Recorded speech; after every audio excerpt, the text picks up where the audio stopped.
Pagi Bu. Ya, selamat pagi. Ya, Kamu yang ngelamar dari ini ya, asisten chef. iya. Oke. Boleh dikenalkan dulu ya, diri kamu siapa? Oke, kenalin Bu. Saya Muhammad Faisal Rusdi. Saya eh itu dari Tata Boga SMK 6 Petra. Ya. Mahal Bu di situ. Apa yang buat kamu tertarik Ya, dari lulusan itu untuk ngelamar jadi asisten chef? ya karena saya itu sih Bu, kan suka masak. Suka masak. Terus juga selinier ya Bu sama jurusan saya. Tata Boga gitu. Jadi eh saya pengen ngasah juga ini karena saya juga fresh graduate, saya belum lanjut kuliah, saya pengen coba dulu itu di MBG sebagai asisten chef supaya nanti ketika saya lanjut entah itu D3 atau S1 saya sudah memiliki basic tentang masak-masak secara real gitu. Hebat ya, kamu udah langsung minat untuk daftar jadi asisten chef dengan lulusan SMK. Saya boleh lihat ini transkrip nilainya dulu. Oh, udah ada Bu, udah saya kirim Oh, ya. udah dikirim. Lumayan, nilai saya bagus kok. Saya pernah itu juga kok ikut lomba-lomba masak juga. Oh iya, bagus. Berarti pengalaman kamu cukup oke untuk daftar jadi asisten chef di dapur MBG kami ya. Iya. Karena tadi kamu bilang kamu fresh graduate, apakah kamu udah punya pengalaman kerja? Udah Bu, udah pernah karena kan kita di SMK jadi pernah magang juga, saya juga pernah jadi asisten chef.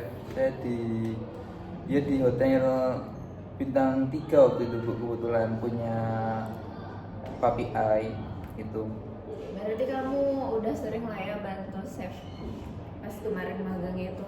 Ya, lumayan Bu, udah pernah gitu. Menu apa yang paling sering kamu buat? Paling kalau sering saya buat tuh mungkin tenderloin gitu, daging tuh loh Bu, yang stick, yang masih juicy Maharini kayak juicy Tapi Fabian. kamu tahu kan MBG itu kriteria makanannya gimana? Iya. Kamu bisa menyesuaikan. Bisa, karena nggak cuma itu Bu, kita juga sering masak itu apa, sup dari Singapura sup, terus juga apa, sup sehat. Kalau sup sehat tuh kayak ya cuma sayur-sayur kayak sup gitu Bu. Kalau di hotel kami, hotel yang pernah saya makan itu. Terus karena di hotel itu kan biasanya sibuk ya. Iya. Kamu pernah berarti udah cukup berpengalaman kah? Gimana cara kamu mengatasi di dalam keadaan dapur yang sibuk itu? Apalagi yang MBG ini sajiannya tuh pagi banget, bahkan mungkin kita udah nyiapin dari tengah malam. Oh iya Bu, kebetulan sebelum di sini saya juga udah pernah tanya teman-teman saya gitu, katanya itu berangkat itu jam 3 pagi, tapi jam 11 itu udah selesai karena 8 jam kerja.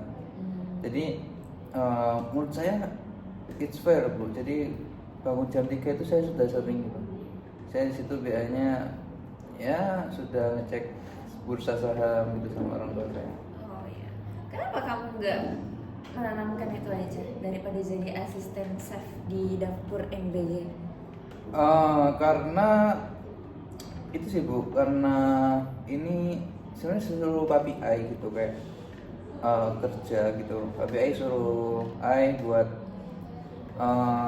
kerja di dapur MBG gitu. Gimana sih manajemen di MBG gitu. Jadi saya suruh mandiri gitu sama Papi Ai. Gak boleh manja-manja terus, gak boleh minta terus. Soalnya kan kebetulan saya juga mau beli apa ya, Ducati gitu. Ya, it's okay. Mungkin saya cuma di sini untuk beberapa waktu saja. Oke, bisa dimengerti ya perkataan. Ya. Apa kamu bisa gunain alat dapur dengan baik, kayak mungkin nanti menu MBG kita pakai presto ikan sapu-sapu, kamu bisa? Bisa. Karena di tempat saya magang dulu itu juga malah lebih rumit Bu. Bisa ada apa? Ada kayak alat yang gede gitu, dia kayak bisa muter gitu, jadi dia bisa misahin minyak, lemak sama dagingnya sendiri Bu. Gitu. Oh itu bener sih, itu yang buat abon biasanya. Iya. Terus biasanya kamu sering masak apa nih? Goreng, tumis, atau ngegrill atau bakar-bakaran? Kalau saya itu sebenarnya kalau dibuat masak saya itu lebih jago yang digoreng-goreng atau ditumis-tumis gitu. Tapi kalau buat saya sendiri biasanya saya lebih suka makan makanan yang dikukus-kukus gitu. Jadi saya bisa dua-duanya gitu. Insya Allah bisa. Nanti kita buat MBG ubi rebus kali ya. Iya, karena ubi rebus itu juga tinggi kan Bu karbohidratnya. Jadi nanti kamu mungkin bisa jadi leader entah si goreng ini khusus yang menggoreng, yang menumis, atau yang si kukus-kukusan tadi yang kayak kamu bilang. Kalau saya sih lebih prefer ke kukus-kukusan karena pertama kan itu my favorite food that is very healthy ya. Jadi mungkin saya bisa di bagian leader yang kukus-kukusan saja Bu. Oke, untuk masalah leader nanti saya pikirkan lagi. Apa kamu tahu standar kebersihan dapur itu gimana? Pastinya tahu Bu. Jadi mungkin protokol yang pertama itu kita harus pakai penutup kepala, pakai sarung tangan, dan juga pakai masker. Udah cukup. Nah, dan juga kita harus pakai pakaian khusus buat masak juga sih Bu, dan bersepatu itu, dan pakai biasanya tuh pakai, kalau misal bahasanya tuh celemek gitu kan Bu, ini ya, ada celemeknya. Apa? Apa? Afron. Afron ya, kalau saya sebutnya celemek. Cemiu. Kenapa kita harus pakai penutup kepala di dapur? Oh itu sudah standarisasi Bu. Karena ditakutkan nanti rambut ini kan nggak tahu ya Bu ya, setiap orang itu bisa jadi nanti jatuh dan nggak ada yang tahu karena ya itu. Tapi kamu tahu nggak cara memilih mana sayuran yang segar, enggaknya ini harus didiamin di kulkas berapa lama? Apakah sosis yang udah dipotong itu bisa dikulkasin terus dipakai lagi? Menurut kamu gimana? Oh bisa Bu, karena kebetulan ibu saya itu kerja di BPOM ya, jadi beliau juga udah sering di lab. Jadi beberapa kali saya pernah memasak di rumah itu beberapa kali ditegur kayak, oh ini nggak bisa. Contohnya misal bawang merah, bawang putih itu ketika udah dikupas dari kulitnya itu tidak bakal awet walaupun dimasukin ke kulkas seperti itu. Jadi alangkah baiknya ketika bawang merah dan bawang putih udah dikupas itu segera digunakan karena itu bisa menurunkan rasa dan juga kualitas dari itu, nggak bisa disimpan Ibu. Nah kalau misal sosis itu masih bisa Bu. Jadi caranya dengan cara pertama dipotong-potong dulu, terus nanti dimasukin ke dalam freezer. Jadi itu nggak bisa berkembang lagi karena bukan di dalam kulkas tapi dalam freezer. Beda dengan masakan bumbu yang masih utuh. Kalau bahan olahan seperti sosis, nugget dan lain-lain, walaupun udah dipotong-potong itu nggak ngaruh selagi kita masih pakai sarung tangan. Sebelum pakai sarung tangan kita harus ngapain? Ya pastinya udah dibersihkan dulu dong Bu, udah steril.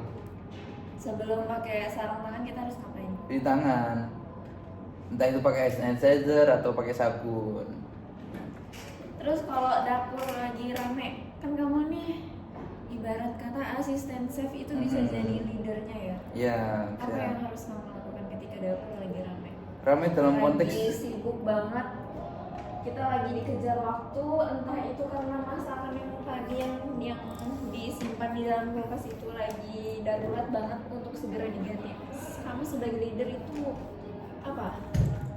pastinya kan kalau kita sebagai asisten chef itu cuma menyiapkan barang yang diminta dari chef ya Bu. Kalau kemarin, kalau kata sepengalaman ibu saya tuh pernah nemuin di dapur-dapur MBG lain tuh kayak daging puluhan kilo, terus mayones sisa kemarin tuh ditaruh di wadah gitu. Terus kata ibu saya, loh kok ini taruh sini gitu. Nah itulah pentingnya manajemen Bu. Jadi saya juga bisa memanage. Jadi kayak kita pertama harus tahu apa barang-barang yang mau dibeli tadi dan berapa lama jangka penyimpanannya gitu. Dan kalau kita kan MBG ya Bu ya, kita nggak punya kita punya konsumen yang setiap hari itu pasti ada, alias kita udah paten. Jadi misal sehari masak 3.000 porsi, ya berarti 3.000 porsi buat besok juga. Nah, kita sebelum itu kita harus memikirkan berapa kira-kira daging yang diperlukan untuk 3.000 porsi. Kita nggak boleh nimbun, bukan gara-gara harga daging murah jadi kita timbun dagingnya itu nggak fresh lagi. Nah, kalau misalnya dalam keadaan sibuk, ya pasti saya juga pasti ikut sibuk dong Bu, kan juga ikut bantu-bantu. Itu dengan kepekaan itu pekerjaan juga lebih cepat. Berarti kamu cuma mengandalkan angka kepekaan. Berarti kamu kurang inisiatifnya untuk membagi tim, di mana yang lagi sibuk banget, di mana yang enggak. Gini sih Bu, kan Tadi kamu ketika bilang kamu bagus dalam manajemennya. ya kan gitu Bu, tadi kan saya udah bilang ketika dapur rame pastinya kan udah ada job masing-masing. Nah, saya tuh kalau misalnya nggak ada kesibukan, ya pasti saya bantu yang lain gitu. Kita harus peka, inisiatif dong. Peka dengan inisiatif, bukan peka sekedar tahu, peka sekaligus inisiatif. Kalau peka nggak ada inisiatifnya ya sama aja kosong dong, nggak peka namanya. Kan selama ini kamu magang di hotel, terus juga kamu udah punya pengalaman tinggi banget jadi asisten chef pas magang di hotel kemarin. Apa kelemahan terbesar kamu yang selama ini kamu magang? Mungkin kesalahan terbesar saya itu gitu sih Bu. Bisa saya tulis juga. Sebenarnya saya pernah masak tuh sedikit overcook, yaitu waktu itu dan juga sedikit asin. Tapi saya bisa mengantisipasinya dengan cara masaknya itu mungkin nggak terlalu matang dulu, alias it's done dan cukup matang, nggak matang banget. Karena setelah digoreng itu makanan itu masih ada hawa panas, dan hawa panas itu bisa mengantarkan sampai matang sempurna. Itu mungkin solusi yang pertama. Nah, untuk yang kesalahan saya yang kedua mungkin keasinan. Nah, keasinan mungkin saya bisa harus merasa terlebih dahulu ya Bu, sebelum menumpahkan garam ke dalam makanan gitu. Karena ini makanan kan juga buat orang lain, bukan buat saya sendiri. Dan solusinya bisa dengan mungkin menambahkan gula dan beberapa bumbu lainnya Bu, supaya balance semuanya. Mungkin tetap bumbunya akan lebih terasa tapi nggak terlalu asin, jadi balance semuanya. Oke, itu hal yang mudah banget ya di dapur. Berarti Iya. itu kamu mention diri kamu, kesalahan kamu di dapur Iya. hanya tentang takaran rasa. Selain itu apa? Oke, kalau kayak gitu cukup ya Mas Faiz. Semoga Iya. kamu keterima di Amin. posisi yang kamu harapkan. Amin. Oke, nanti kita akan hubungin kamu via email aja, jadi ditunggu terus update-nya. Oke.